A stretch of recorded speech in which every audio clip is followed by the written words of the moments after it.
Greetings from Japan. It's Sunday, July 10th here. It's been a bit of a difficult week for Japan, as you all know. So on Friday, July 8th, the former Prime Minister of Japan, Shinzo Abe, was assassinated in Nara City, which is in Western Japan. And it's just been such a shock to everybody. I mean, I think that is the word that is defining this moment in Japanese life this week. So Friday morning, I was at school. So I teach in an elementary school in Tokyo, and I was actually not feeling well that morning. I had some dizziness due to some allergies from, so in Japan there's a lot of this pollen from this particular tree called the Japanese cedar or tsugi. And I walk through a park every morning which has several of these trees. So during the third lesson of the morning, I got some kind of severe dizziness actually. So I decided to go to the nurse's office, and I've never been in my whole entire life to the nurse's office or the nurse's room, as it's called in Japanese. So I actually ended up going there and saying that I'm dizzy, and the nurse had me basically lie down on one of the beds in the nurse's room. She basically said lie down and just try to, lie flat. So that's what I did for actually probably like an hour and a half. I actually kind of fell asleep for like 45 minutes, I think. And then I think just before 12, I got up and I started to feel better. So I thought, let me see if I can walk back to the staff room, to the teacher's room, and because it was almost lunchtime as well. So I felt better, and the dizziness had gone. So I went to the staff room and I sat down on my desk, and the other kind of relief teachers or the support staff were preparing lunch, or to serve the lunch for the teachers who don't have a home room. So like the music teacher, the support staff, the school counselor, they eat lunch in the staff room, as well as me.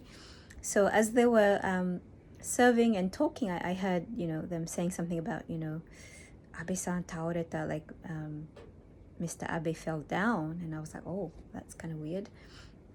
Who are they talking about? So I checked my phone, the news. I normally have a couple of news apps on my phone, the BBC News, the New York Times, I think Reuters as well. And I saw this shocking news that the former Prime Minister Shinzo Abe had been shot in Nara, and it was just unbelievable. And the BBC News was basically reporting that he had no vital signs, but the Japanese media was still not saying anything about his condition. I think they kind of just said he's been injured and taken to the hospital. So the rest of the afternoon was basically spent, learning, as the events unfolded, kind of learning what exactly had happened. And the teachers came into the staff room at different points, especially during the lunch break, and they were all in shock. And then I think after the last class of the day, so we finished around 3:15, which is the last lesson of the day, like all the teachers came back to the staff room, and the TV was like switched on so we could see the news. I've never seen the TV being switched on so far, so that was quite unusual. And then people were just huddled around the TV, basically just in disbelief at what they were hearing. And it's the general kind of statements or sentiments was just bikrishita, and like I'm very shocked. and that, is this Japan? You know, because this kind of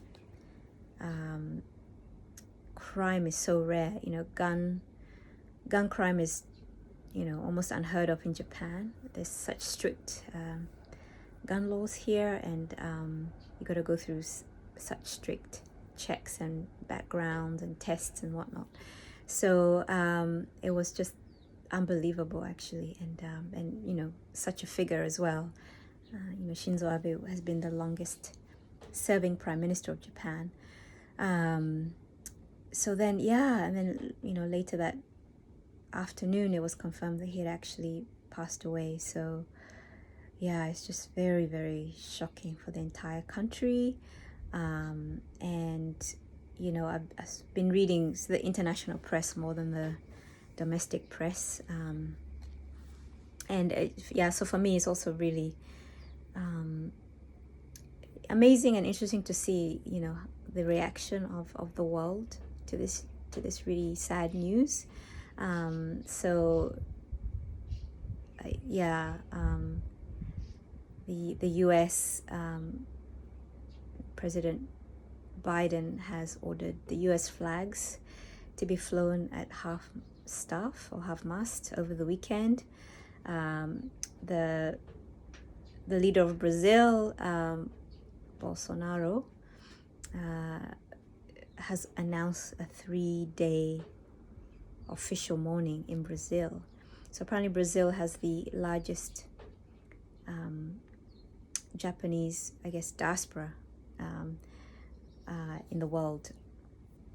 And then so all these like messages of, you know, condolences from around the world have been flowing in, and so it kind of goes to show how much yeah, this loss is felt not only in Japan but around the world.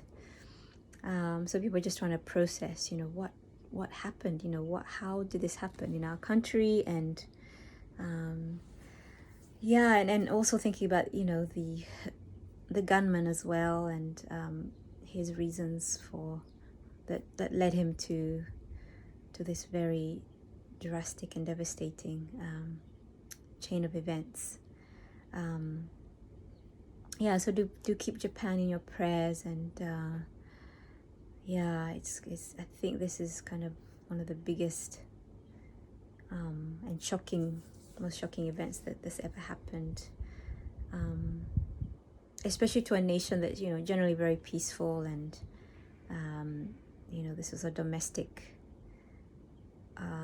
incident, and yeah, so it's quite, I'm at a loss for words, actually. So and so a lot of the population. Yeah, so I think it's just one of those moments, I think, in life where you kind of stop and think, because, you know, I think part of the kind of, you know, thing for me is like, you know, I was just looking at some of the video clips, and, you know, there was former Prime Minister Abe, you know, just giving this speech supporting one of the local candidates there, and then, you know, 2 shots and his life was over, you know. So I think it kind of makes you think in general, you know, about, I guess, our own lives as well, and, you know, my life could be taken away at any moment, right? And yeah, I think it's something for all of us to kind of pause and think, and you know, ponder, you know, what is the meaning of life, and, you know, what am I doing with my life, and if it was taken away, you know, at the next moment, you know, what legacy do I hope to have left? So I think it's a good opportunity to kind of pause and reflect. So yeah, we do send our condolences to the family of former Prime Minister Abe, his wife Akie-san, and yeah, the people of Japan who are really just trying to understand and who are grieving, and yeah, we just cover this nation in prayer, and yeah, and we stand in support for them, and yeah.